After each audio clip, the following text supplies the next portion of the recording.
familias, papitos, corazón. Jamás callaremos frente a una violación. Pudomo, cansadas de esta maldición, gritaremos con el buen desde nuestro fogón. Ya basta de que el mundo nos persiga, lo que se tenga que decir, que se diga. Apañen mis hermanas, que esta lucha siga, pues la dignidad jamás se mendiga.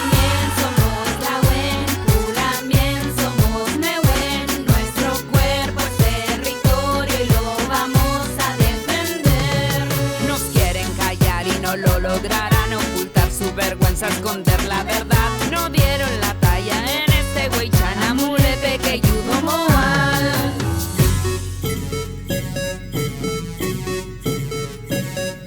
Ahora con puñalada con las manos en el aire.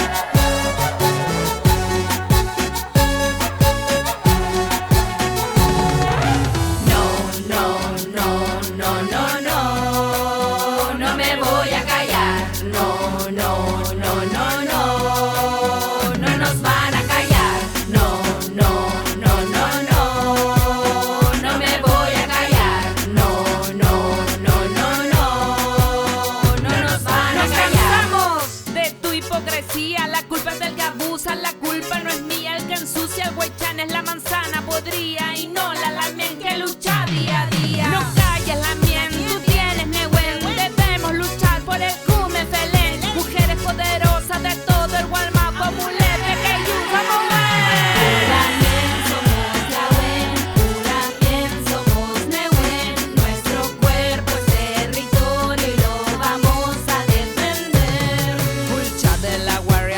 del elfón que yudomo a impudomo ni traun newen tumun este esquimón para nuestros choyun.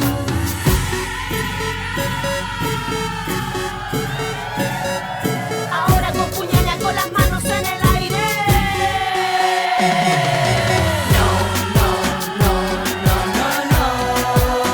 No me voy a callar, no nos van a callar, no me voy a callar, no nos van a callar. Por nuestras hijas, por nuestros hijos, por nuestros brotes gritamos, no me voy a callar. Para recuperar el Yamuhun y el